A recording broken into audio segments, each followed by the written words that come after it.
जय हिंद दोस्तों, मैं नवीन शर्मा आप सभी का स्वागत करता हूं। आशा करता हूं आप सब एकदम अच्छे हैं, एकदम बेहतरीन हैं।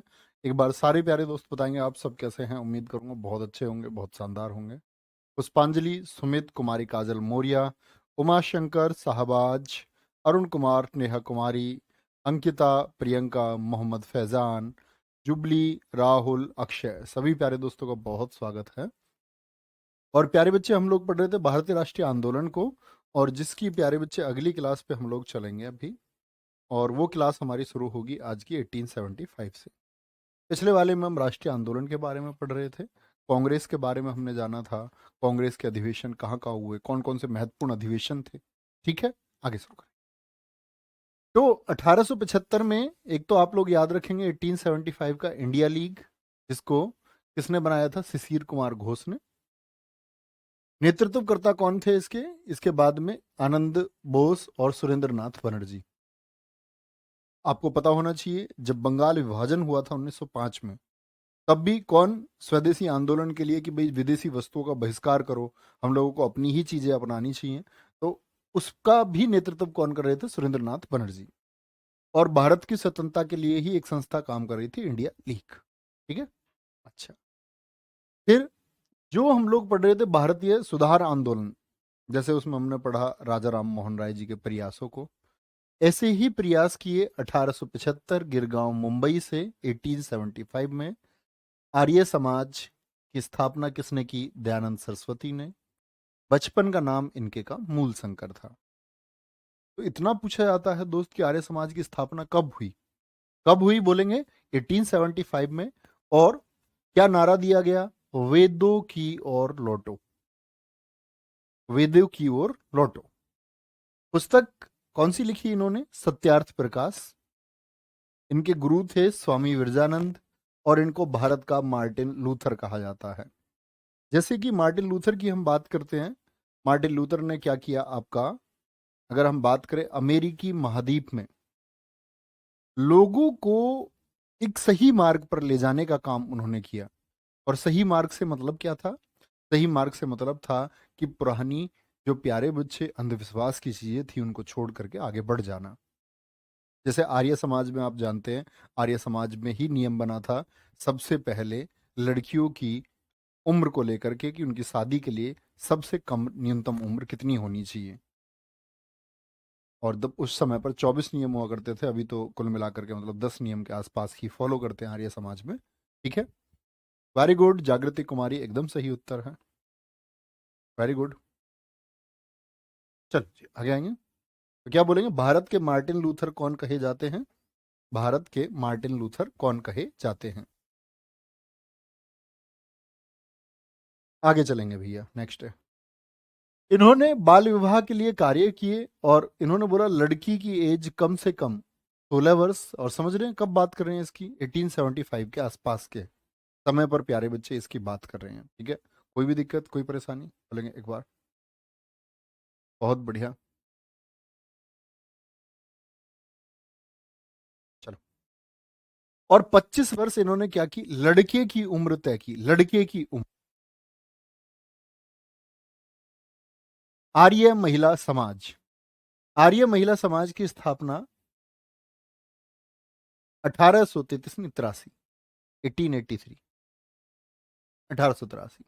भाई जैसे पुरुष समाज बना आर्य समाज, तो ऐसे ही पूछा जाता है कि वो कौन थी जिसने आर्य महिला समाज, यानी महिलाओं की शिक्षा के लिए काम किया, महिलाओं के सुदृढ़ीकरण, यानी कि महिलाएं, वुमेन जो एम्पावरमेंट की बात थी वो किसने की उस समय पर? पंडिता रमाबाई ने की थी। ठीक है, आगे आएंगे। आर्य समाज से जुड़े हुए पत्र कौन से हैं? सुधर्मा और सुभाष पत्र। आपसे कभी भी पूछा जा सकता है दोस्त कि जो सुभाष पत्र है, सुभाष पत्र का संबंध किस संस्था से है? तो क्या आंसर आएगा हमारा? क्या आंसर आएगा? वेरी गुड, चलो भाई आगे। Theosophical society, theosophical society. Suraj Navik भाई, निर्भर करता है आपकी तैयारी के ऊपर, आपकी तैयारी कैसी है। थियोसोफिकल सोसाइटी ये दरअसल में एक आध्यात्मिक संस्था थी, आध्यात्मिक संस्था थी। इन्होंने लोगों से बोला कि जो जातीय भेदभाव है, या अगर बात करें बहुत जगह पर, जैसे हमारे देश में जाति एक बड़ा विषय है, लेकिन जातियां सभी देशों में नहीं है, लेकिन वर्ग वहां भी बने हुए हैं। कहीं पर अमीर और गरीब की लड़ाई है, कहीं पर काले और गोरे का भेद है। तो ये इन्होंने बोला कि किसी भी प्रकार का जातीय भेदभाव और किसी भी प्रकार की जो नस्ल भेद की चीजें हैं ये नहीं होनी चाहिए। तो नस्ल भेद को दूर करने के लिए स्थापना की 1875 न्यूयॉर्क में। ठीक है। कौन थे संस्थापक? मैडम हेलेना विलावाटस्की और हेनरी स्टील अलकाट। ठीक है। ये हेडम क्या बोलोगे, मैडम हेलेना विलाटवस्की थी और हेनरी स्टील अलकाट थे। ये सर हेनरी स्टील अलकाट बोलते, रसिया से थे। ठीक है, यूएस से। 1879 में मुंबई में कार्यालय खोला। यानी अगर हम बात करें थियोसोफिकल सोसाइटी, जिसकी स्थापना कहां पर हुई है, बोलेंगे न्यूयॉर्क में। और कितने 4 वर्षों के बाद इनको लगा कि भारत में भी जातीय भेदभाव जैसी चीजें हैं, तो इन्होंने अपना एक कार्यालय कहां पर खोला? मुंबई में खोला। फिर आगे चल के चेन्नई में भी इन्होंने अपना कार्यालय खोला। इसमें सबसे महत्वपूर्ण चीज है कि थियोसोफिकल सोसाइटी की स्थापना कब हुई और कौन उसके संस्थापक हैं। ये दो चीजें आपको हमेशा याद रख लेनी है। चलो भाई, भैया जी, जनजातियां प्यारे बच्चे, मैं स्टैटिक में एक बार पहले करा चुका था। जनजातियां ज्योग्राफी का टॉपिक है, जातीय स्टैटिक जीके का टॉपिक है नहीं। वो तो मैं करा देता था जब होता था कि भाई हाँ टाइम है और भी एक दो क्लास कुछ हो जाए। ठीक है, जैसे हम परिवहन करते थे स्टैटिक में। परिवहन स्टैटिक का टॉपिक नहीं है। अब ऐसे करने को तो हम स्टैटिक में सब कुछ कर सकते हैं। ठीक है, आगे 1886 में चेन्नई में कार्यालय खोला इन्होंने। सबसे इंपॉर्टेंट रोल आता है इसमें एनी बेसेंट। 1889 में एनी बेसेंट थियोसोफिकल आंदोलन से जुड़ी। एनी बेसेंट कहाँ की है? एनी बेसेंट आयरलैंड की थी। इनके पति ने इनको छोड़ दिया था, तो उसके बाद ये एक एक्टिविस्ट रही दुनिया में। आयरलैंड, भारत से बहुत प्यार था इन्हें और जुड़ी ही रही, मतलब अंततः भारत की नागरिकता भी इन्होंने ली और भारत से ही जुड़ी रही। 1847 में जन्मी थी और 1833 में इनकी मृत्यु हुई। 1933 में इनकी मृत्यु हुई, सॉरी। अडियार चेन्नई में क्या हुई? इनकी मृत्यु हुई थी। 1893 में भारत आई और 1893 बहुत इंपोर्टेंट ईयर है। 1893 में गांधी जी कहाँ गए थे? अफ्रीका गए थे। 1893 में ये भारत आई और 1893 में स्वामी विवेकानंद जी कहाँ गए थे? शिकागो धर्म सभा में। 1893 बड़ा महत्वपूर्ण ईयर माना जाता है। ये तीन बड़े व्यक्तियों से जुड़ा हुआ वर्ष है। वेरी गुड अभय शुक्ला जी, बहुत शानदार। तो 1893 में भारत आई और किस सोसाइटी से जुड़ी हुई है? थियोसोफिकल सोसाइटी से। थियोसोफिकल से, यानी जुड़ने के 4 वर्षों के बाद ही भारत आ गई। और भारत में इन्होंने एक बहुत बड़ा काम किया, सेंट्रल हिंदू कॉलेज, CHC जिसको हम बोलते हैं। CHC, सेंट्रल हिंदू कॉलेज 1898 में इन्होंने बनाया, बनारस में। और सबसे बड़ा काम क्या हुआ कि यही सेंट्रल हिंदू कॉलेज आगे चल करके क्या बना? बनारस हिंदू यूनिवर्सिटी बना, BHU बना। ठीक है, क्या बोलेंगे? यही 1916 में क्या हो गया? BHU बन गया। बहुत बढ़िया सर, क्या मैं जो PDF आती है उससे पढ़ लिया करूं? हाँ बिल्कुल पढ़ सकते, अच्छा विकल्प है। आप चाहे PDF से पढ़ सकते हैं, कोई दिक्कत नहीं है। ठीक है, याद रखें। आगे आएंगे। तो क्या बन गया? 1916 में BHU बन गया। पंडित मदन मोहन मालवीय के प्रयासों से किसी एक व्यक्ति ने पूरे देश से चंदा मांगा और यहां पर किसने चंदा दिया था सबसे ज्यादा? राजा गंगा सिंह, बीकानेर के राजा थे राजा गंगा सिंह। राजा गंगा सिंह की मदद से, और लगभग पूरे देश ने इसके लिए डोनेशन दिया। चलो भाई, सर एप्लीकेशन पर कोई कोई वीडियो नहीं है, ठीक है मैं दिखवा लूंगा भाई, देख लेंगे। चेंज कर लेंगे प्यारे बच्चे, वो लुसेंट में लिखा हुआ है तो गलत लिखा हुआ है, 1882 नहीं 1875 होगा। बहुत बढ़िया। तो दिक्कत इस बात में, एक बच्चे ने कमेंट से भर दिया है सब कुछ, शिवम सिंह कह रहे सर एनी बेसेंट कब अध्यक्ष बनी, ये आ गया। करते कमेंट। बीएचयू की फुल फॉर्म अभी बोलिए, सुने ध्यान से, Banaras Hindu university. Brothers of service संस्था का गठन इन्होंने किया, किस चीज के लिए चलाई ये आपका एनी बेसेंट ने, जातीय भेदभाव बाल विवाह के विरोध में। देखो नस्ल भेद के लिए पहले से काम कर रही थी, जातीय जो प्रथा है वो भेदभाव के लिए पहले से काम कर रही थी, अब काम और क्या करने लगी है, बाल विवाह के विरोध में। 1907 में कर्नल अलकाट की क्या हो गई, मृत्यु हो गई। 1907 में क्या हो गया, कर्नल अलकाट की मृत्यु हो गई। और 1907 में, ध्यान से सुनना, 1907 में थियोसोफिकल की अध्यक्ष बनी है, थियोसोफिकल की अध्यक्ष बनी, थियोसोफिकल की अध्यक्षा ये बनी दोस्त। और कांग्रेस मैंने आपको बताया है कि 1917 में किसकी अध्यक्ष बनी, कांग्रेस की, याद है ना, प्रथम महिला अध्यक्ष। अच्छा मैं आपसे क्वेश्चन पूछूंगा यहाँ पर एक, ये प्रथम भारतीय तो है नहीं, ये तो आयरलैंड की थी, मुझे बताएं कि सरोजनी नायडू कब बताई थी मैंने आपको अध्यक्ष। वेरी गुड सुजीत यादव, बहुत शानदार, बोलेंगे भाई एक बार। अभय शुक्ला जी बहुत बढ़िया, हाँ बिल्कुल आती थी सौरभ, अपने लेख लिखे हैं इन्होंने हिंदी में।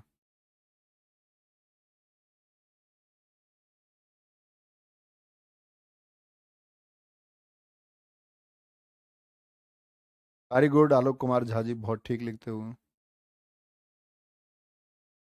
1925, बहुत सारे बच्चों का आंसर आया 1925, वेरी गुड। आगे चलेंगे जी। रामकृष्ण मिशन, रामकृष्ण मिशन ये भी एक ऐसी संस्था थी जिसने सामाजिक सुधार के लिए काम किया। रामकृष्ण परमहंस जो कलकत्ता विश्वविद्यालय में अध्यापक थे, इनके शिष्य थे स्वामी विवेकानंद। रामकृष्ण परमहंस कौन है, ये गुरु हैं, और स्वामी विवेकानंद जी हमारे पूरे यूथ के लिए एक इंस्पायरेशन का काम करते हैं, जिनका वास्तविक नाम क्या था, नरेंद्र दत्त।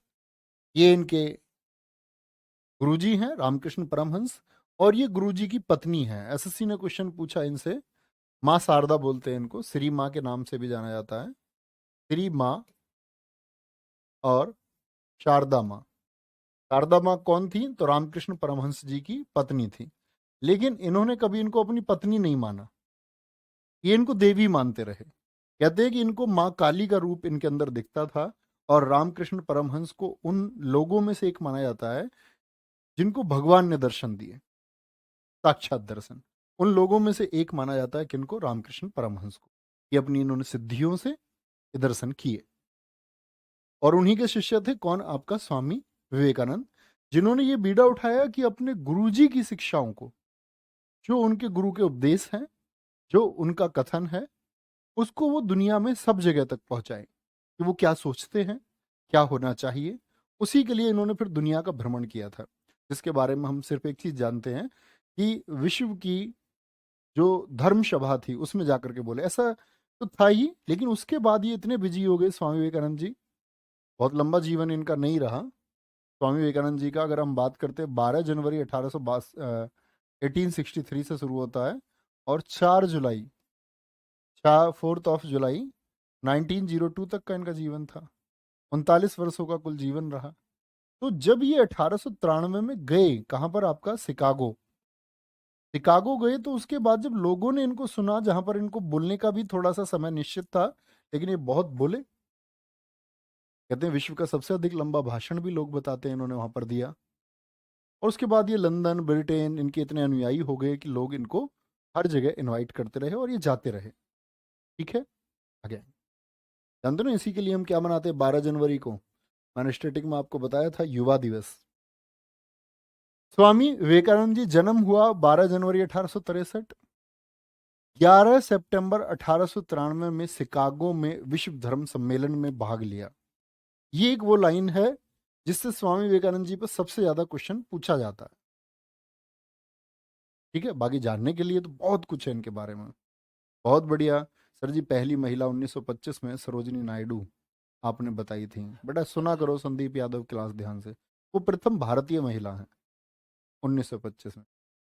एनी बेसेंट भारतीय नहीं है। ठीक है, कोई दिक्कत? चलो जी, अंशु कुशवाहा जी को मुक्ति दी जाए भैया। चलो रहने दो, खुश है, कोई दिक्कत? अंशु ना आया करें आप क्लास में, प्यारे बच्चे, क्या कर सकते हैं बताओ। इन्होंने एक स्टेटमेंट दिया, पश्चिम के भौतिकवाद व पूर्व के अध्यात्मवाद को, अंशु जी कह रहे हैं जी इधर उधर की कोई कहानी मत बताओ, सिर्फ यही पढ़ दो। इधर उधर की बातों में समय खराब होता है। ये उद्योगपति हैं देश के इतने बड़े, इनके पास समय नहीं है पढ़ने का। इनका समय खराब हो जाता है कि हम कुछ बात करते हैं इधर उधर की तो। अविकसित बच्चे कब विकसित होगा? ठीक है, इनका एक स्टेटमेंट पूछा था कि पश्चिम के भौतिकवाद व पूर्व के अध्यात्मवाद को यदि मिला दिया जाए तो इसके विशेष परिणाम होंगे। ये इन्होंने जाकर के बोला उस विश्व धर्म संसद में। इन्होंने कहा मेरे अमेरिकी भाइयों और बहनों, और कह करके सबसे बड़ी बात क्या कि पश्चिम प्यारे बच्चे हमारे देश से आगे है।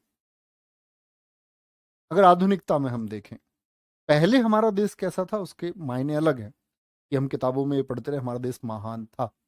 लेकिन हमको ये भी देखना होगा कि यूरोप में पुनर्जागरण सबसे पहले हुआ, और यूरोप मशीनरी युग में आगे है। तो क्या बोलते हैं, मशीनरी युग में आगे, तो भौतिकवाद में आगे है। तो उन्होंने बोला कि पश्चिम का भौतिकवाद, यानी कि पश्चिम से मतलब था यूरोप, अमेरिका, और पूर्व का अध्यात्मवाद जो हमारे पास है, इन दोनों को मिलाया जाए तो सबसे बेहतरीन एक दुनिया बनेगी। ठीक है, आगे आएंगे। उठो जागो और तब तक मत रुको तब तक मंजिल ना प्राप्त हो जाए, ये किसका स्टेटमेंट था? ये स्वामी विवेकानंद जी का है। आप सब लोगों ने इसको सुना होगा। लेकिन प्यारे बच्चे, मैं आप लोगों को बता देना चाहता हूं कि किसी एक कोट को, किसी भी एक कथन को, सिर्फ हम लोग रोज पढ़ते हैं इनको ही, लेकिन कहते अगर आपने किसी एक कथन को भी अपना लिया ना, किसी महान व्यक्ति के एक कथन को भी पूरी जिंदगी में आत्मसात कर लिया अपने अंदर, उसको आप फॉलो करते हैं, कहते हैं आप सिर्फ एक कोट से कामयाब हो जाओगे, एक कथन से। लेकिन उसका अनुसरण करना होगा आपको। ठीक है, आगे। इनकी पुस्तकें कौन सी है? कर्म योग, ज्ञान योग, राजयोग, जो इनके मरणोपरांत प्रकाशित हुई थी, मरणोपरांत यानी कि बाद में। और भक्ति योग भी पुस्तक कौन किसकी है? इन्हीं की पुस्तक है, भक्ति योग। न भूतो न भविष्यति, न भूतो न भविष्यति, न भूतो न भविष्यति बुक किसकी है? वो इन्हीं की बुक है। संगीत कल्पतरु बुक इन्हीं की है, माई मास्टर इन्हीं की है, इंस्पायर्ड टॉक इन्हीं की पुस्तक है। वेरी गुड, बहुत शानदार, वेरी गुड। नारायण सिंह चौहान, बहुत अच्छा आप लिख रहे हैं, गजब। इनके पुत्र पत्र था इनका, इनके पत्र का नाम क्या था? उद्बोधन। किस भाषा में लिखा था? बंगाली भाषा में। और कहते स्वामी विवेकानंद जी द्वारा अंग्रेजी भाषा में लिखा गया पत्र कौन सा है? वो प्रबुद्ध भारत है। इनके पिताजी का नाम विश्वनाथ था, इनकी माताजी का नाम भुवनेश्वरी था, और इनके भाई हैं भूपेंद्र नाथ। आप इतिहास में जानोगे भूपेंद्र नाथ अनुशीलन समिति से जुड़े रहे प्यारे बच्चे, और एक बहुत प्रबल क्रांतिकारी देश में रहे। अनुशीलन समिति के लिए बहुत शानदार काम इन्होंने किया है, बहुत बढ़िया। ठीक है, बहुत बढ़िया, चलो very good. Vishwajeet Rajput sir, आज के आर्मी के पेपर में पूछा गया कौन से मुगल बादशाह को रंगून में रखा गया था, और इसी कमेंट को ये करे जा रहे हैं। लेकिन छोटा प्रश्न है, पूरी क्लास कर देगी। हैं? बहादुर शाह जफर द्वितीय नहीं बताए थे मैंने तुम्हें? निशान सिंह, वेरी गुड। आगे चलें। बंगाल विभाजन 1905, जानते हो बंगाल विभाजन के बारे में? मुझे बताओ बंगाल विभाजन के समय पर गवर्नर कौन था? बंगाल विभाजन के समय तो आपका 1858 में, हालांकि हमको वायसराय बोलना चाहिए, वायसराय कौन था ये बताएं आप, कॉमन सा क्वेश्चन। तो आप कहेंगे भैया करजन था। अब इसका बैकग्राउंड समझो, बैकग्राउंड समझो। सर जी स्वामी विवेकानंद जी के बारे में कुछ क्वेश्चन पूछ सकता हूँ क्या? हाँ क्यों नहीं, बिल्कुल पूछ सकते हो, कोई दिक्कत नहीं है, पूछें।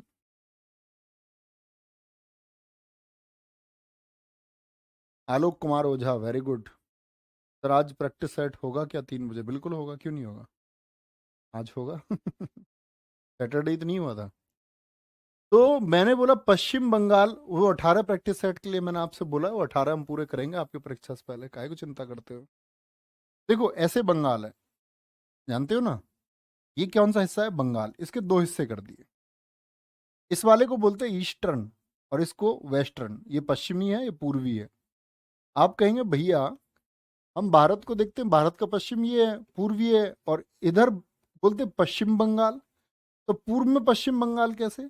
तो बच्चा वो भारत के पूर्व में है, लेकिन इस बांग्लादेश के तो पश्चिम में है, तो बांग्लादेश के पश्चिम में, इसीलिए पश्चिम बंगाल बोलते हैं। असम मुस्लिम बाहुल्य क्षेत्र था पूर्वी बंगाल में, जिसकी राजधानी क्या बना दी गई, ढाका, और इसका लेफ्टिनेंट गवर्नर बनाया गया ब्लूमफील्ड फुलर को। ब्लूमफील्ड फुलर को क्या बना दिया गया इसका लेफ्टिनेंट गवर्नर, कि ये इस क्षेत्र को संभालेगा, ठीक है। पश्चिमी बंगाल, बंगाल, बिहार, उड़ीसा, ये हिंदू बाहुल्य क्षेत्र थे, इसकी राजधानी बनाई गई कोलकाता को, और इसके लेफ्टिनेंट गवर्नर कौन बने, एंड्रयू फ्रेजर, एंड्रयू फ्रेजर। तो दिक्कत, चलो, माता जी का नाम मैं आपको बता चुका, भुवनेश्वरी। सर जी स्वामी विवेकानंद जी को स्वामी किसने कहा? वो खितड़ी के महाराज थे प्यारे बच्चे, उन्होंने कहा था। बहुत सही। और किसी का कोई क्वेश्चन आप पूछ सकते हैं।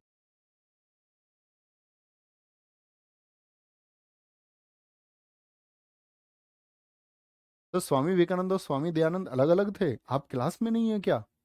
अभी तो बताया आर्य समाज 1875 से जुड़े हुए थे, स्वामी दयानंद सरस्वती, एक होने का तो मतलब ही नहीं बनता। Very good. भवानी सिंह बहुत अच्छा आंसर दिया। चलो, अंकित रॉय जी मैं जवाब दे चुका हूँ पीछे क्लास में।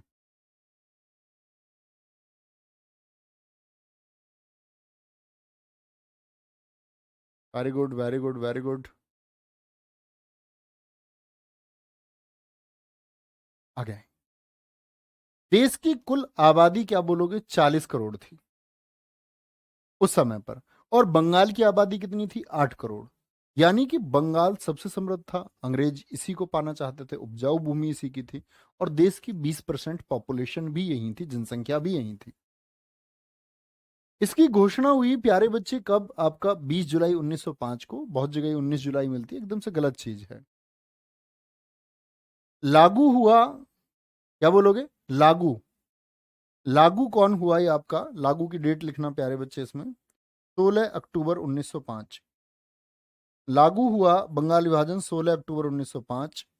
और एंड्रू फ्रेजर को ये जिम्मेदारी मिली थी इसकी लागू कराने की, लागू कराने की।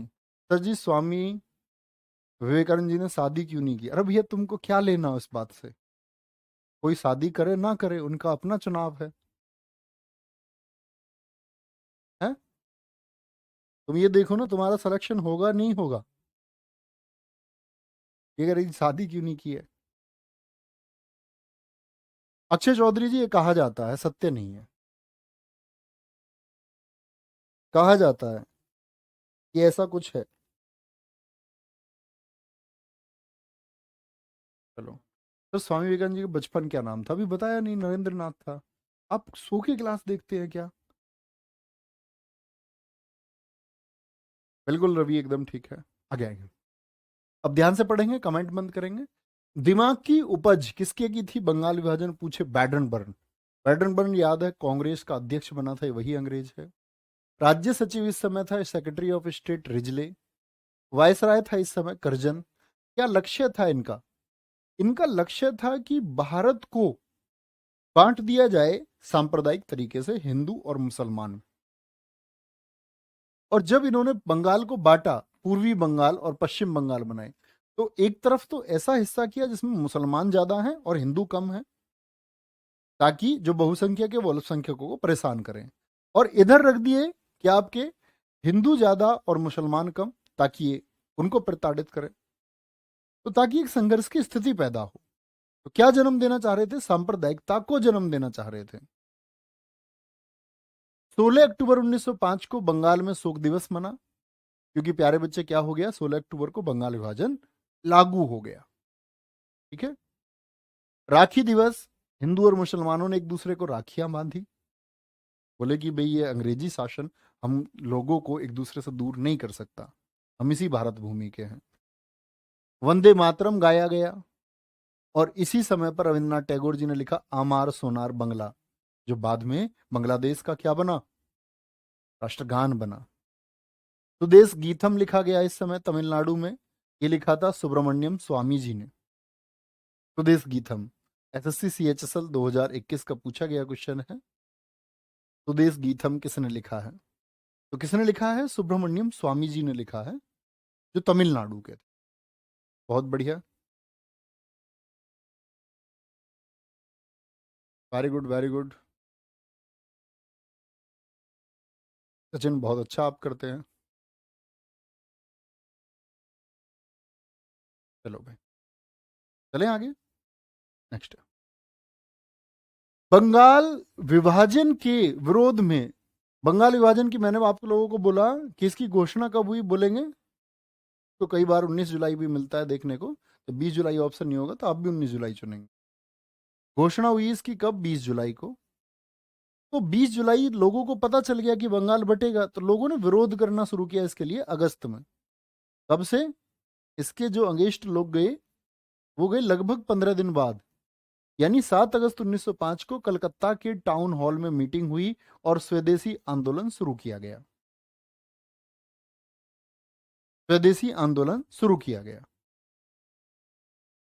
और स्वदेशी आंदोलन का नेतृत्व किसने किया? सुरेंद्र नाथ बनर्जी। मैं आपको आज ही बता रहा था।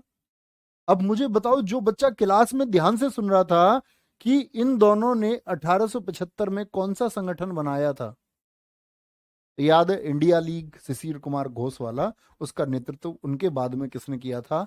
आनंद मोहन ने और सुरेंद्र नाथ ने।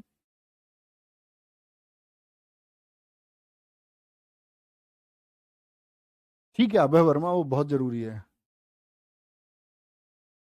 चलो, कविंद्र सिंह जी मटरी नंबर 4 है ये आज की क्लास के, 3 मटरी में पहले देख चुका हूं। इनको कुछ नहीं सूझा। मैंने बताया कि एक बच्चे ने पूछा स्वामी किसने कहा, मैंने बोल दिया महाराज खेतड़ी ने, तो इस बच्चे के दिमाग में आया कि खेतड़ी किस लिए प्रसिद्ध है? तांबे के लिए प्रसिद्ध है। अब ये कहेंगे तांबे के अयस्क कौन कौन से हैं, तो मैं आपसे कहूंगा फिर कॉपर पायराइट है, क्यूपराइट है, कॉपर ग्लांस है। फिर ये पूछेंगे जी कॉपर ग्लांस किस तरह से तैयार होगा। ऐसा सिलेक्शन से दूर जाओगे दोस्त, खुद को फोकस करें, जो चीजें मैं बोल रहा हूँ वो सुने। बहुत बढ़िया उत्तर आता हुआ बहुत सारे बच्चों का। रश्मि यादव जी एकदम ठीक है। परमेश्वर भोंडेकर एकदम सही है। आगे बात समझे। तो बंगाल विभाजन हुआ, फिर विरोध हुआ। विरोध से क्या मतलब था? स्वदेशी आंदोलन में विदेशी वस्त्रों, यानी विदेश से जो भी चीज आती थी, नमक या कपड़े बात करें, या उनके जो स्कूली शिक्षा थी, बोले इन सबको खत्म कर दो, हम सब लोग अपना बिल्ड करेंगे। तो बनाई गई एक स्वदेश बांधव समिति, अश्विनी कुमार दत्त। नवीन, जो कोई भी बच्चा टॉपिक से हटके बात कर रहा हो उसको ब्लॉक कर देना, अब आएगा मजा। कुछ भी। तो स्वदेशी बांधव समिति, स्वदेशी बांधव समिति क्या बोलेंगे? इसका मतलब था कि हम लोग अपनी स्वदेशी चीजों को बढ़ाएं। डॉन सोसाइटी, डॉन सोसाइटी क्या बोलोगे? ये बनाई किसने? आपका सतीश मुखर्जी ने। और डॉन सोसाइटी का गठन क्यों किया गया था? शिक्षा के लिए, कोलकाता में। तो अगर हम विदेशी शिक्षा को छोड़ेंगे तो हमारा अपना एक एजेंडा तो होगा कि हम अपने लोगों को शिक्षा किस तरह देंगे। प्राइमरी लेवल से शुरू करेंगे, और अंग्रेजी जो शिक्षा है, क्योंकि मैकाले का प्रभाव था इस समय तक, मैकाले तो 1833 में ही प्रयास कर चुका था, 34 में विधि आयोग का प्रयास कर चुका था, 35 में अंग्रेजी शिक्षा के प्रयास के लिए काम कर चुका था वो। तो मैकाले की जो शिक्षा थी वो भारत पर कई जगह बढ़ती जा रही थी, बढ़ती जा रही थी। तो डॉन सोसाइटी शिक्षा के लिए खोली गई। बंगाल के विभाजन के बाद पहला स्वदेशी कॉलेज खुला रंगपुर में। ये कहां पर है? पश्चिम बंगाल में। लवकेश सिंह मेरे दोस्त, टू मच थैंक यू। ठीक है, तो बात समझ गए। स्वदेशी आंदोलन किस लिए चला? स्व यानी कि अपनी, देसी मतलब देश की चीजों को अपनाएंगे हम। कपड़े हम अपने पहनेंगे, विदेशी वस्त्र नहीं पहनेंगे, विदेशी किसी भी चीज का हम इस्तेमाल नहीं करेंगे। तो विदेश की चीजों को छोड़ करके अपनी चीजों का इस्तेमाल करना, ये स्वदेशी है। ठीक है, कोई दिक्कत? तो बंगाल के विभाजन के बाद में पहला स्वदेशी कॉलेज कहाँ खोला गया? रंगपुर में। 1906 में बनी राष्ट्रीय शिक्षा परिषद, जिसने कहा कि भाई हम अपनी पॉलिसी बनाएंगे शिक्षा की। 1906 में बंगाल में खुला बंगाल नेशनल कॉलेज। बंगाल विभाजन के विरोध का दमन करने के लिए, अब बहुत सारे लोगों ने बंगाल विभाजन का विरोध किया, तो उसके लिए क्या हुआ? कार्लाइल को नियुक्त किया गया। किसको नियुक्त किया गया? कार्लाइल को नियुक्त किया गया। ठीक है, ठीक है रवि, वेरी गुड। आगे आएंगे। मुस्लिम लीग ने बंगाल का विरोध नहीं किया। बंगाल का मतलब बंगाल विभाजन का। मुस्लिम लीग को कोई दिक्कत नहीं थी, क्योंकि अंग्रेज इनको अपने फेवर में कर चुके थे कि अगर हम लोग चले जाएंगे और अगर हम लोग चले गए तो ये हिंदुओं का देश है, तो यहां पर ये तुमको प्रताड़ित करेंगे, मुसलमानों को ये बोला। तो मुस्लिम लीग बना इन्हीं के, अंग्रेजों के संरक्षण से बना। बोले तुम अपनी कोई डिमांड करो, तुम खुद को अलग रखो, अपने हितों की बात करो। तो अंग्रेजों ने चाल चल दी और ऐसा बीज बो दिया जो आज तक खत्म नहीं होता। 1906 में बना था कौन? मुस्लिम लीग। संस्थापक थे इसके सलीमुल्लाह खां। ठीक है, सलीमुल्लाह खां, और इनके साथ में एक व्यक्ति थे आगा खां। आगा खां बंगाल के नवाब थे। तो इनको अंग्रेजी शासन ने बोला कि तुम अपना एक लीग बना लो, और 30 दिसंबर 1906 को ढाका में बन गया क्या? मुस्लिम लीग। तो मुस्लिम लीग की स्थापना कहां हुई? आपका ढाका में हुई। क्या बोलोगे? ढाका में हुई।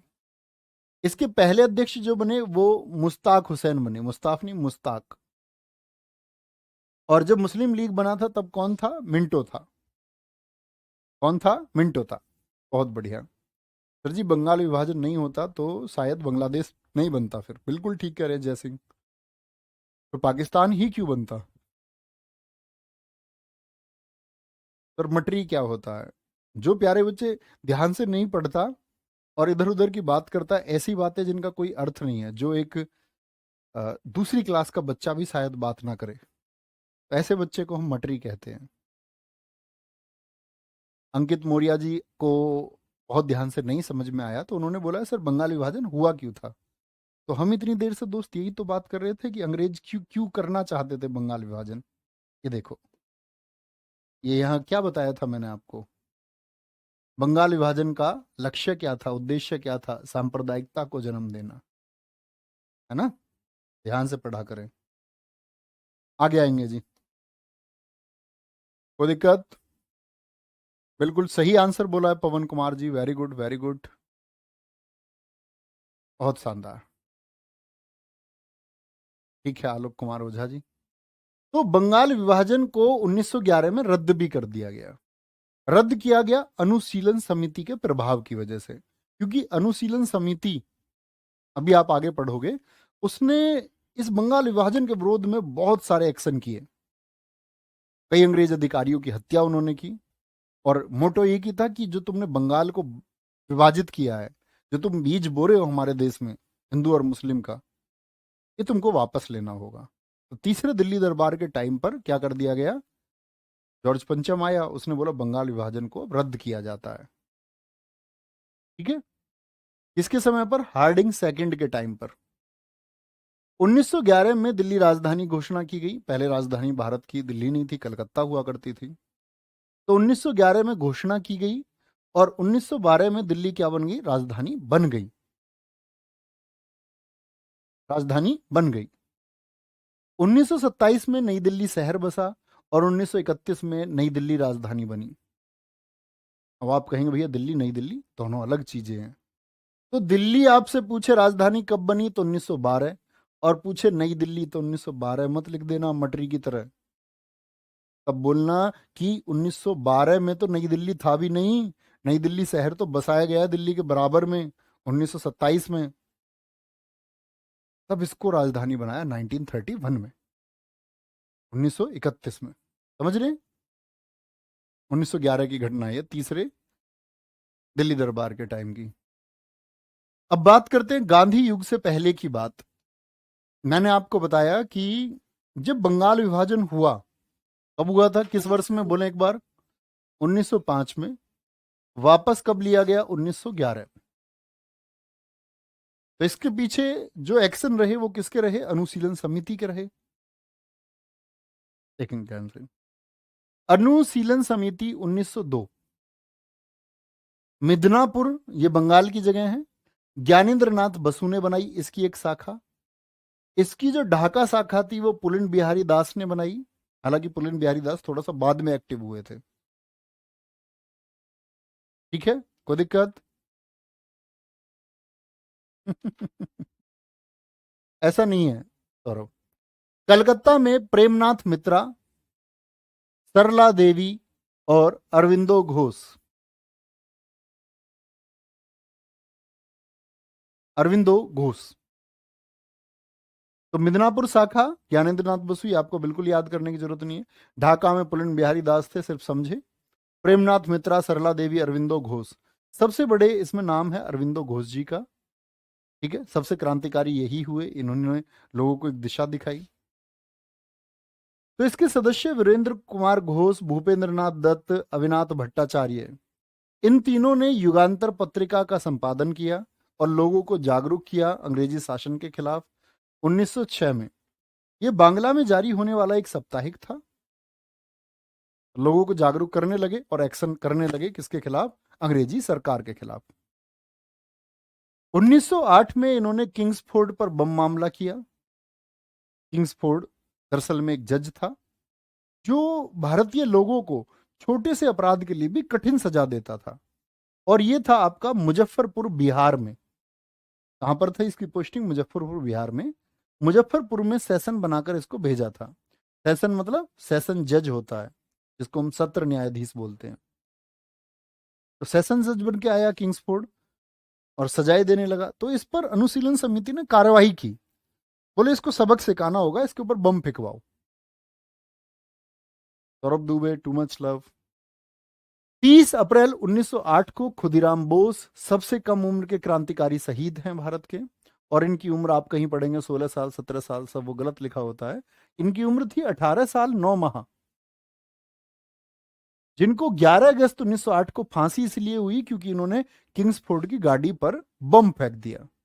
इसमें किंग्सफोर्ड मरा नहीं, वो था भी नहीं, उसकी पत्नियां उसमें सवार थी, तो घायल हुई, जिसमें से एक की बाद में चल के मौत हो गई। प्रफुल्ल चाकी जो इनके साथ थे, बम फेंकने वाले खुदीराम बोस जी के साथ में, इन्होंने तो तभी अब की क्या आत्महत्या कर ली थी कि अंग्रेजी शासन मुझको पकड़ के प्रताड़ित करेगा, उससे अच्छा है मैं अपनी जान दे देता हूं।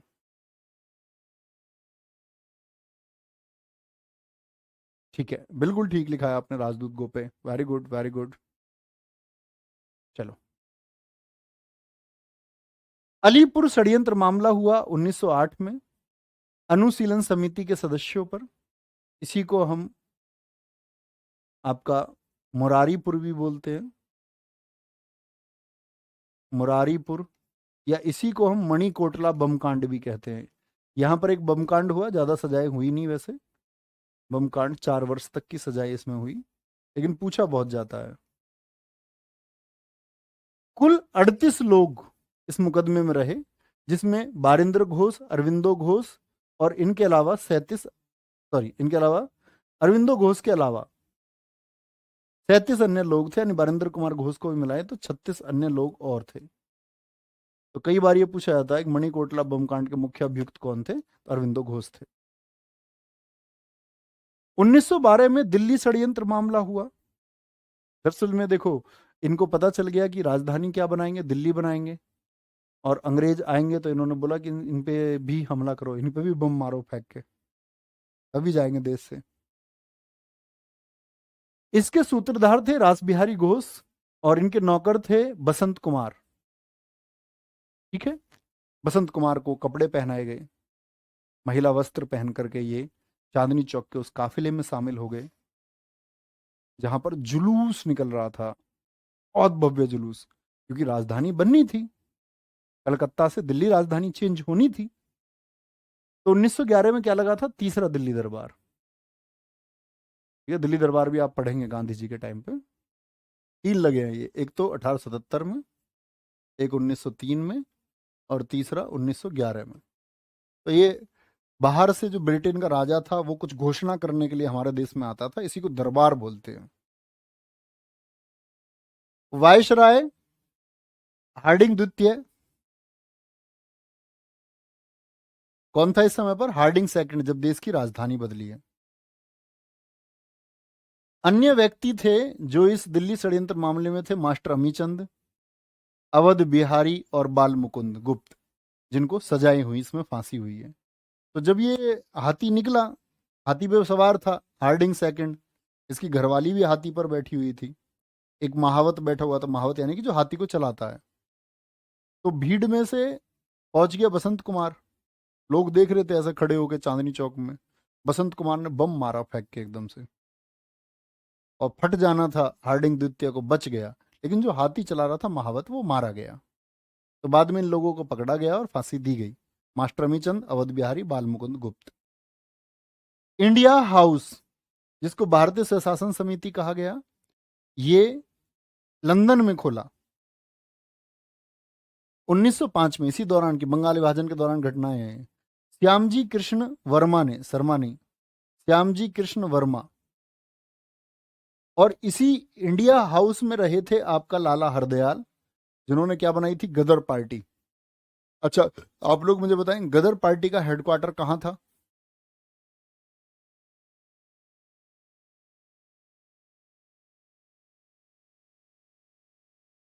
बोलेंगे भाई एक बार। तो इसी इंडिया हाउस से जुड़े रहे लाला हरदयाल और वीडी सावरकर। आप जानते हैं कि बाद में यही लोग किसे, जैसे अगर हम बात करें, वीडी सावरकर जी ने 1904 में अभिनव भारत बनाया, लाला हरदयाल जी ने क्या बनाया था, 1913 में आपकी गदर पार्टी बनाई थी। बिल्कुल रोशन कुमार, कोई दिक्कत नहीं है। सबसे पहला आंसर आया है सागर निषाद जी का, वेरी गुड। और जब मैं कोई क्वेश्चन पूछता हूँ तो आंसर देने वाले बच्चे अलग नाम के होते हैं, और जो लगातार कमेंट्स कर रहे होते हैं तब ये गायब हो जाते हैं, तब इनका नाम दिखता तक नहीं है कहीं। तुम मूर्खो, पढ़ लो, मान जाओ। कोई दिक्कत, समझे इस बात को कि अनुशीलन समिति ने कितना प्रयास किया था। बहुत बढ़िया सर, क्या मैं बुक से पढ़ सकता हूँ? आप दुनिया में कहीं से भी पढ़ सकते हो, बुक नहीं, कहीं से भी जहां से आपको सही लगता हो। इसके लिए मैंने आपको पहले गाइड किया था, पहले दिन ही। चंदन तिवारी बहुत अच्छा आंसर लिखा है, वेरी गुड। सनोज कुमार जी, गलत आंसर आपने लिखा है, लॉस एंजल्स नहीं है, सैन फ्रांसिस्को है। अंकित रॉय, वेरी गुड। कोई दिक्कत जी? तो मैं क्या बता रहा हूं कि जब बंगाल विभाजन हुआ है, तो बंगाल विभाजन के समय की प्रमुख घटनाएं कौन कौन सी हैं। तो बंगाल विभाजन को वापस कब लिया गया, 1911 में। उसके लिए काम किसने किया था, वो काम किया था अनुशीलन समिति ने। अनुशीलन समिति में कौन लोग थे, जिसमें मामला पूछा जाता है आपका, अनुशीलन समिति द्वारा किया गया काम, 1908 का किंग्सफोर्ड पर बम फेंका, कौन थे, खुदीराम बोस थे, ठीक है, प्रफुल्ल चाकी थे। और 1912 में हुआ दिल्ली कांड, उसमें क्या हो गया, हार्डिंग द्वितीय पर बम फेंका गया। तो ये हमने जाना कि अनुशीलन समिति प्रयास कर रही थी कि बंगाल विभाजन वापस हो, और बंगाल विभाजन वापस होने के बाद भी उन्होंने अपनी एक्टिविटी शुरू रखी। ऐसे ही तुम सोचो, जिस देश ने हमारे ऊपर राज कर रखा था, लंदन, उसी लंदन के नाक के नीचे इंडिया हाउस बनाया श्यामजी कृष्ण वर्मा ने, एक पुरानी बिल्डिंग खरीदी, और जो भारत के छात्र विदेश में जाते थे इनको इन्होंने संरक्षण देना शुरू किया, स्कॉलरशिप दे करके, और अपने पास बिठा करके राष्ट्रवाद की चीजें उनको सिखाते। ठीक है, तो क्या बोलेंगे, वीडी सावरकर 1883 में जन्म, 1966 तक महाराष्ट्र में।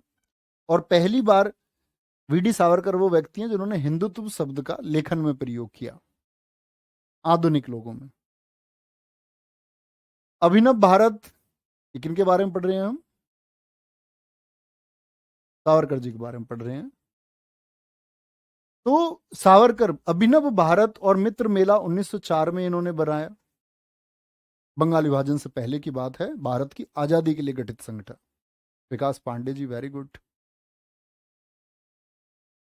और इन्होंने एक बुक लिखी 1857 का संग्राम, जिसको प्रकाशित नहीं होने दिया गया था, बाद में प्रकाशित हुई। 1911 से 1921 तक जेल में रहे, काला पानी की सजा। ये रखते थे कहां अंग्रेज? सेल्यूलर जेल में। सेल्यूलर जेल कहां पर स्थित है? सेल्यूलर जेल है दोस्त हमारी अंडमान में। कहां पर? अंडमान निकोबार में। वहां पर बंद रखते थे, मतलब काम बहुत कराया जाता था जेल में, खाने को ना के बराबर दिया जाता था, समुद्र से दूर थी, भाग कोई सकता नहीं था, और अधिकतर लोग यहाँ बीमार होकर मर जाते थे। ये माना जाता था काला पानी की सजा जिसको होगी, इसको सेल्यूलर जेल भेजा गया, उसका जीवन अंत है। तो 1925 में हेडगेवार, जिन्होंने आरएसएस की स्थापना की थी, कहां पर? नागपुर में। ये क्वेश्चन भी पूछा जा सकता है आपसे कभी भी। आरएसएस, राष्ट्रीय स्वयंसेवक संघ, राष्ट्रीय स्वयंसेवक संघ।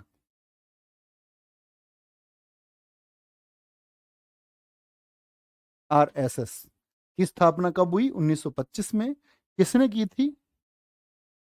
क्या बोलोगे? डॉक्टर हेडगेवार। आप देखोगे देश में कई जगह हॉस्पिटल मिलते हैं इनके नाम से आज भी। ये 1925 में हेडगेवार से मिले वीर सावरकर, और विलियम कर्जल वाइली की हत्या इन्होंने करवाई 1909 में। 1909 में कर्जन वाइली, जो आपका उस समय पर सिनेमा देख रहा था, मद्रास में एक्टिव था ये, इसकी हत्या करा दी गई। ठीक है, मदन लाल डीगरा के द्वारा। किसने हत्या कर दी? मदन लाल डीगरा ने। करवाई किसने? सावरकर ने। इतनी बात याद रखेंगे। और यहां पर आपको एक बात पता होनी चाहिए कि मैंने बताया जेल में रहे 1921 में जब रिहा हुए, तो ये कहानी भी मैं आपको बता चुका था कि ये कहा जाता है कि अंग्रेजी शासन से इन्होंने माफीनामा लिखा, और उसी चीज के लिए बहुत सारे लोग विरोध में रहते हैं कि माफीनामा इन्होंने क्यों लिखा। आप भी सोचिए, किसी व्यक्ति का जेल में सड़ते रहना ज्यादा अच्छा, या फिर बाहर निकल के योजनाएं बनाए कुछ? ये अंग्रेजी शासन को झांसा दे करके कि बस बाहर चलते हो तब योजना बनाएंगे, मेरे हिसाब से ज्यादा अच्छा है। ठीक है भैया, कितना खाना देते थे सेलुलर जेल में? इतना खाना देते थे कि जिससे वो जीवित रह पाए, बस सिर्फ इतना खाना। Awadhesh Kumar ji, very good. आपके अंदर ये उत्साह होना चाहिए, करोगे। चलो भाई, गदर पार्टी। गदर पार्टी, प्यारे बच्चे, इसके संस्थापक कौन थे? लाला हरदयाल। लाला हरदयाल। और 1913, 93 नहीं, 1913, सैन फ्रांसिस्को, जो मैं आपसे पूछ रहा था, सैन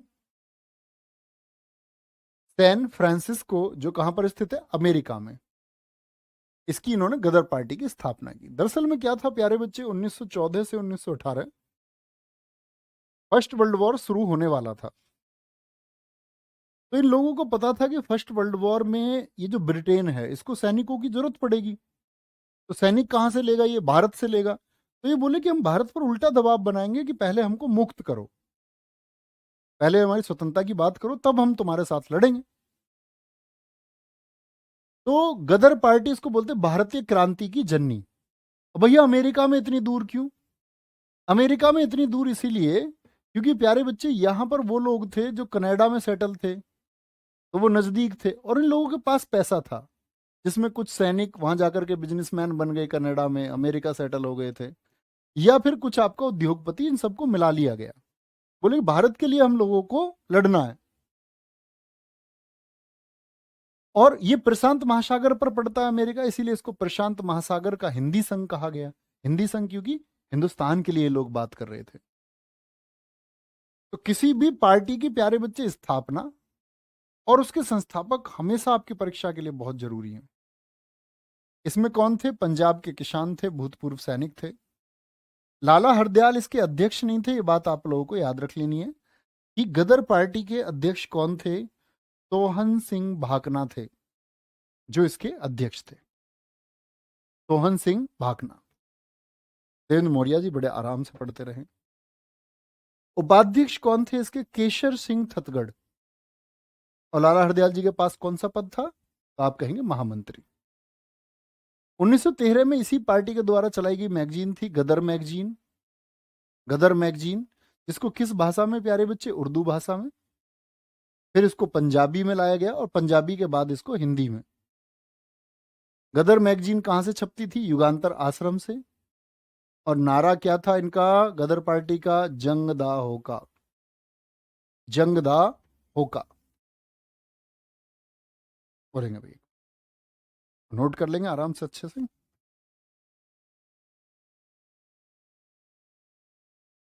सर म्यूजिकल इंस्ट्रूमेंट की वीडियो ऐप से डिलीट हो रखी है।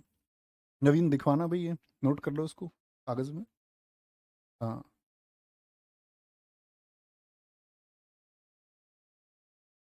चलो।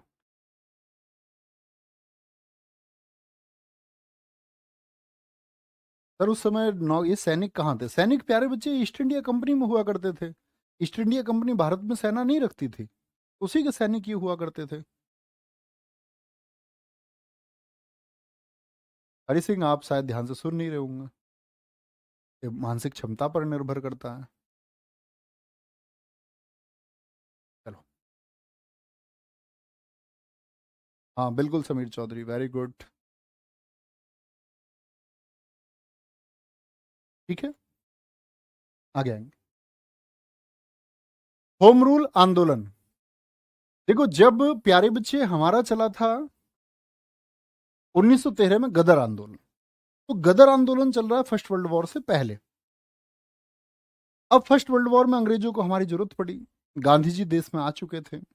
गांधी जी ने लोगों से कहा कि जो ये ब्रिटिशियर्स हैं इनकी तरफ लड़ो,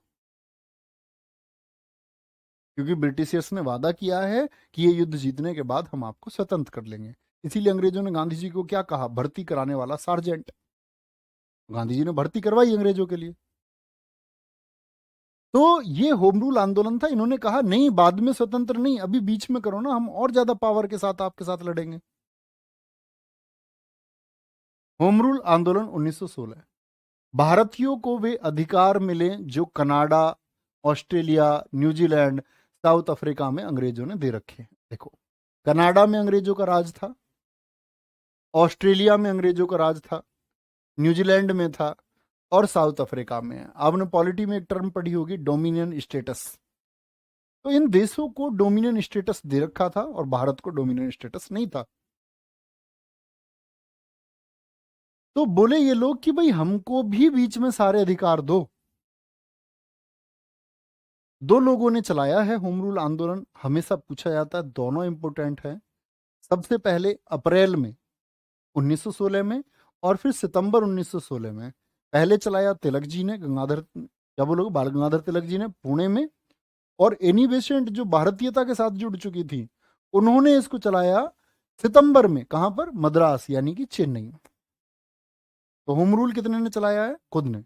अब सोचोगे होम माने घर, रूल माने शासन, तो हमारा देश, उसमें क्या होना चाहिए? होम रूल, घर का शासन। तो इसको बोलते हैं गृह शासन।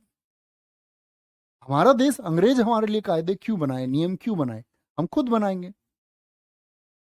बाल गंगाधर तिलक जी के पत्र थे मराठा और केसरी। देखो, मराठा को मराठी भाषा में नहीं लिखा गया था, मराठा अंग्रेजी भाषा में और केसरी मराठी भाषा में। बहुत इंपॉर्टेंट है और परीक्षाओं में लगातार पूछे जाते हैं। पूछ लेगा केसरी पत्र का प्रकाशन किस भाषा में किया था? तो मराठा और केसरी। मराठा किस भाषा में है दोस्त? अंग्रेजी भाषा में। और केसरी मराठी भाषा में। ठीक है, बहुत बढ़िया अमर, बहुत शानदार। आगे आगे यहां देखेंगे ध्यान से। तो इन बाल गंगाधर तिलक ने जो अपना पत्र है उसमें लिखा, देश का दुर्भाग्य शीर्षक से लिखा, देश का दुर्भाग्य शीर्षक से लिखा। और यहीं पर इनको गिरफ्तार करके मांडले जेल में भेजा गया था 1908। 1908 इनको गिरफ्तार करके मांडले जेल में भेजा गया, जहां पर तिलक साहब ने क्या लिखी, गीता रहस्य बुक लिखी। और 6 वर्ष के लिए इनको जेल में भेजा गया था, मांडले जेल में। दरअसल में देश का दुर्भाग्य शीर्षक से जब इन्होंने लिखा अपने पत्र में, तो मुझे बताएं मुजफ्फरपुर बम कांड कब हुआ, 1908 में। तो इन्होंने अपने पत्र में खुदीराम बोस की तारीफें लिखी। बोले खुदीराम बोस ने जो किया है वो बहुत शानदार काम किया है। तो इसीलिए अंग्रेजी सरकार ने क्या किया, इनको गिरफ्तार करा करके कहाँ रखा, मांडले जेल में। और मांडले जेल कहाँ है, ये म्यांमार। उस समय तो इसको बर्मा हम बोलते थे, म्यांमार। ठीक है। तो आप देख रहे हैं किस तरह की घटनाएं हो रही हैं। भारत की आजादी के लिए लोग प्रयास कर रहे हैं। होम रूल आंदोलन मैंने बदला, मद्रास वाला किसने चलाया, एनी बेसेंट ने। पुणे वाला किसने चलाया, बाल गंगाधर तिलक जी ने। इनके 2 पत्र हैं, मराठा केसरी, मराठा अंग्रेजी में, केसरी मराठी भाषा में। और मद्रास में किस किसने चलाया, एनी बेसेंट ने। एमी बेसेंट ने लिखी कॉमनवील, कॉमनवील नहीं कॉमनवील, और आपका न्यू इंडिया मैगजीन। न जाने कितनी बार पूछा गया, न्यू इंडिया मैगजीन से संबंध किसका था।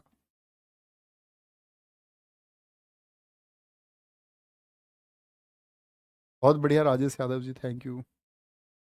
न्यू इंडिया और कॉमनवेल्थ से संबंध किसका था, वो एनी बेसेंट का था। और बाल गंगाधर तिलक जी का संबंध किससे था, मराठा और केसरी से था। ठीक है। अच्छा, अब मैंने आपको बताया था कि कांग्रेस का विभाजन हो गया था 1907 में। कौन सा अधिवेशन था बोले एक बार, तो आप कहेंगे सूरत अधिवेशन था जी। ठीक है, सूरत अधिवेशन था। तो 1916 में जब एक हुए नरम दल और गरम दल, उसके लिए सबसे ज्यादा काम जो किया वो एनी बेसेंट, रोसा मेहता जी की मृत्यु हुई थी, मैंने आपको वहां बताया था। सबसे ज्यादा काम किया एनी बेसेंट ने। और आपका कौन दूसरे कौन थे, बाल गंगाधर तिलक जी। इन्होंने बोला कि भाई हम सब लोगों को एक साथ चलने की जरूरत है। तो नरम दल और गरम दल,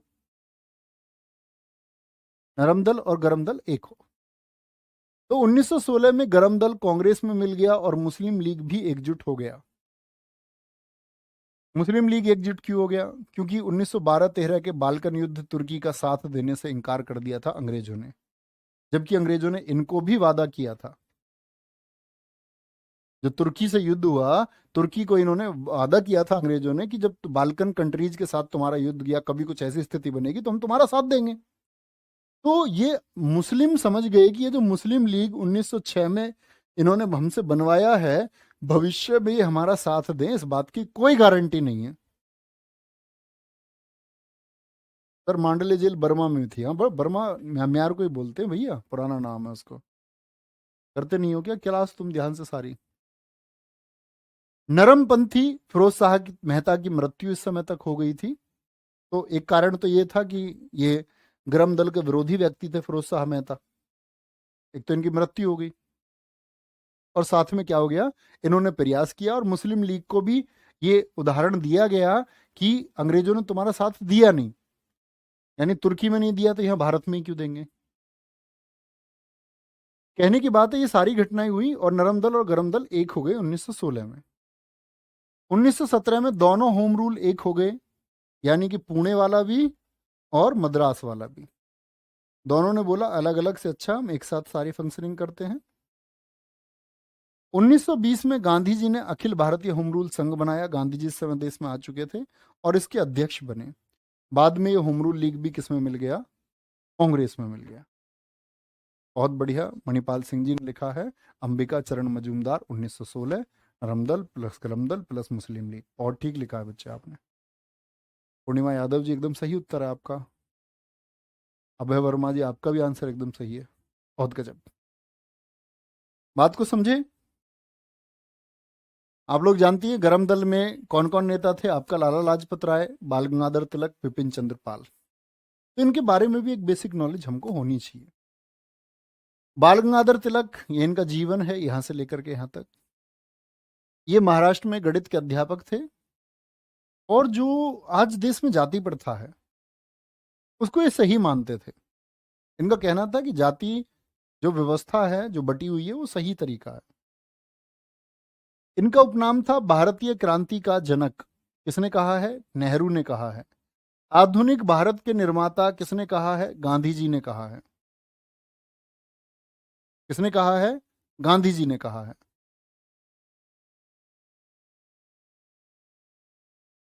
चलो भाई, बहुत बढ़िया। अनिकेत, अब बताते हैं कहाँ देते हैं कुछ। अब वो बताते हैं कहाँ देते हैं कुछ, सवाल खुद पूछते हैं खुद जवाब देते हैं। अब बताते हैं। अनिकेत, मैं समझ नहीं पाया, आपकी अपनी बात स्पष्ट रखें, मैं जरूर पढ़ूंगा। कुछ सवाल पूछते हैं। शायरी लिख रहे हो तुम, या मुझसे कह रहे हो, या क्या बात कह रहे हो? ये तो बताओ, सही से तो लिखो भाई।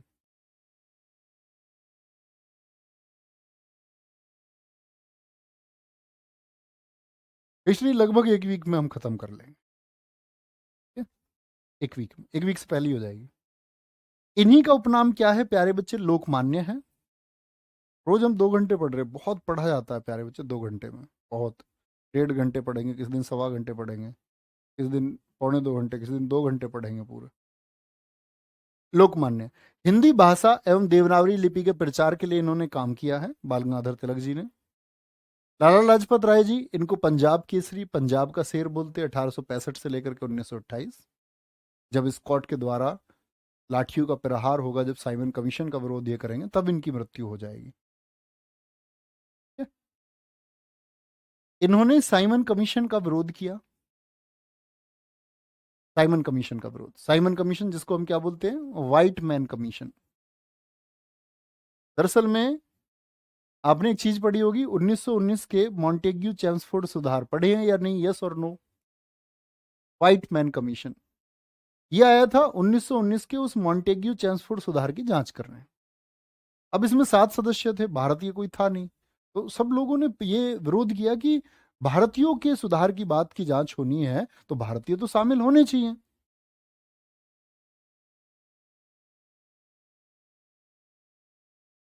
तो 3 फरवरी 1928 को व्हाइट मैन कमीशन, जिसको हम बोलते हैं, ये कहाँ आया? मुंबई आया। मुंबई आया तो इसको विरोध हुआ मुंबई में भी।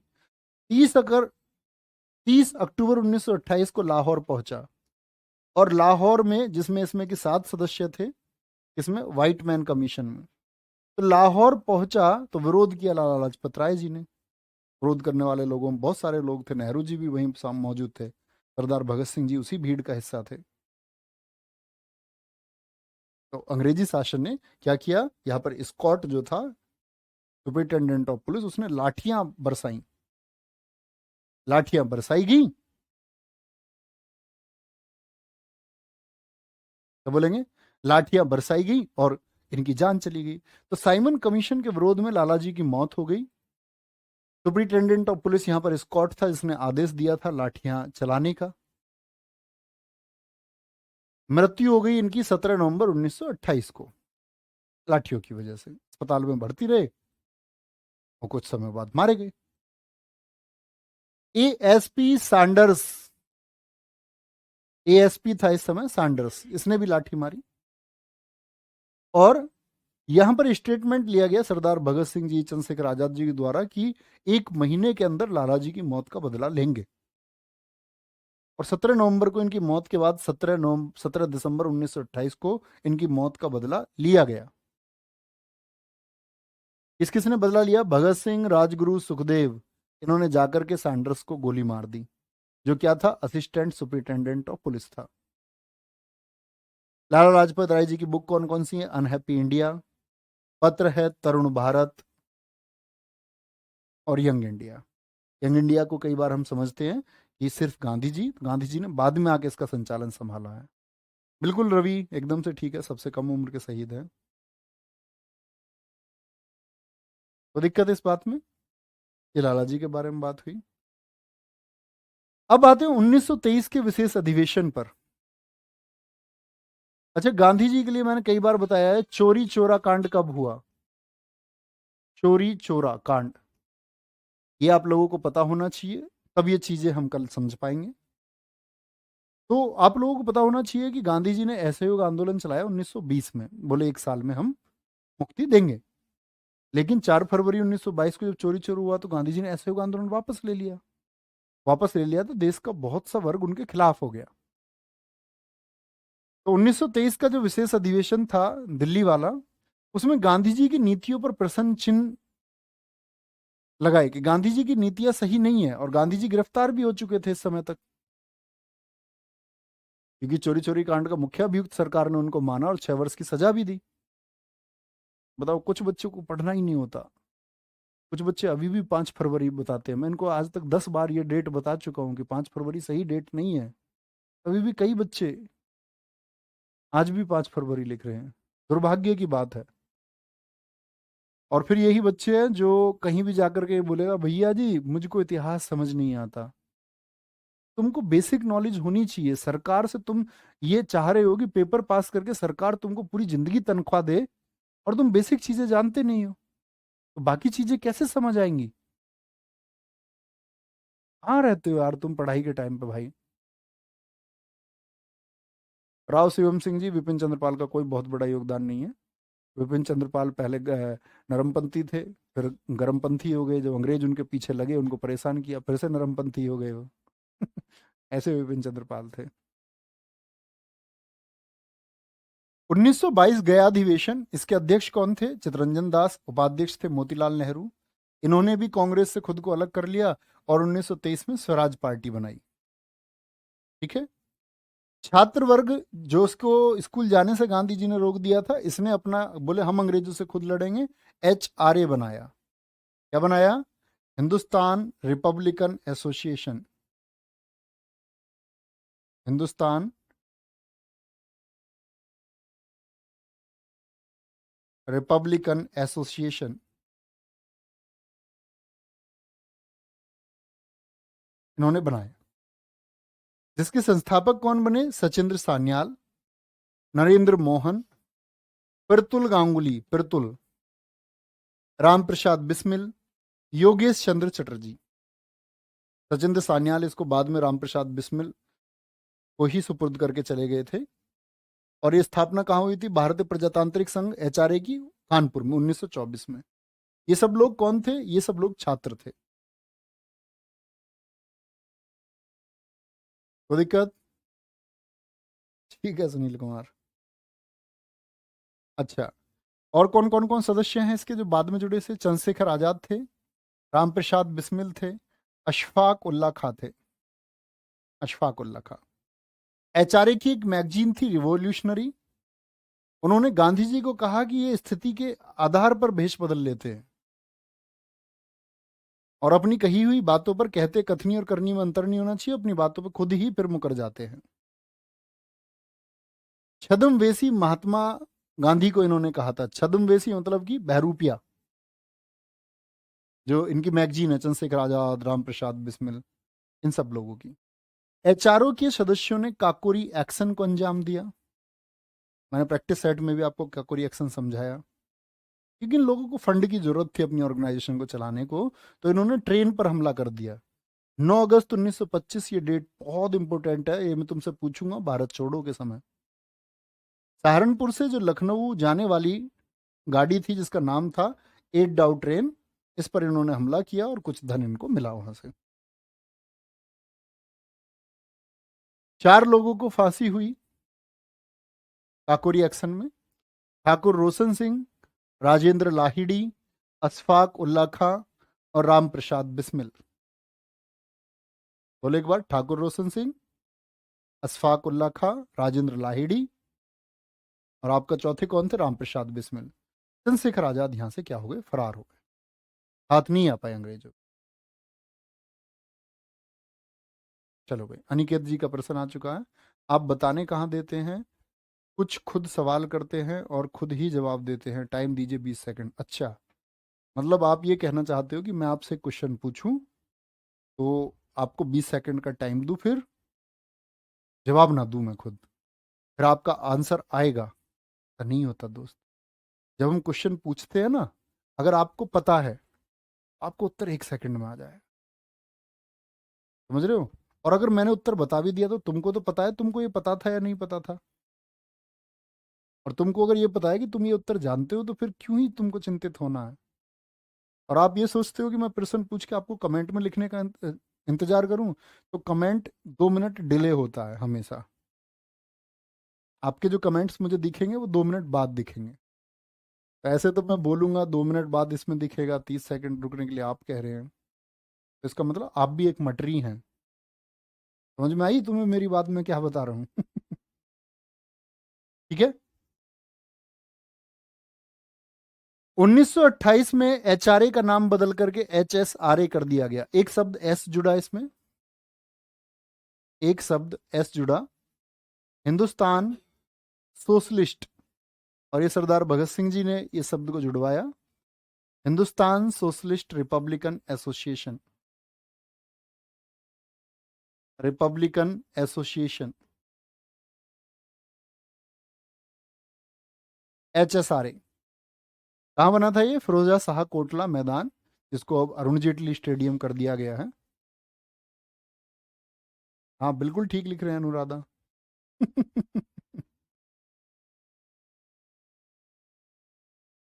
ठीक है। कहाँ पर? दिल्ली में। तो एचआरए क्या बन गया? एचएसआरए। दरअसल में इस समय आपका सरदार भगत सिंह जी के बारे में आपको पढ़ाऊंगा, तो उनका अपना एक संगठन था नौजवान सभा, जो उन्होंने 1926 में बनाया था। उसमें बहुत सारे एक्टिव मेंबर्स थे, तो वो नौजवान सभा भी इसी में मिला ली गई, एचआरए में। नेहरू रिपोर्ट, अगस्त 1928। यहाँ से हम लोग कल पढ़ना शुरू करेंगे, ठीक है। यहाँ तक की चीज़ों को आप एक बार पढ़े ध्यान से। जो चीज़ें मैंने आपको महत्वपूर्ण बताई हैं, उन चीज़ों को आप लोग हमेशा मार्क पर रखें। और मैं हिस्ट्री के लिए आप लोगों से पहले ही कह चुका हूँ, क्वेश्चन बनाने की बात है, अंतिम गागर में सागर करके भी क्वेश्चन बना सकते हैं। यहाँ अगर क्लास में आप आते हैं तो एटलीस्ट ध्यान से सुना करो। और मैं बोलूँ, इस क्लास में सुनने के लिए तो मात्र शायद 20 या 30% बच्चे आते होंगे।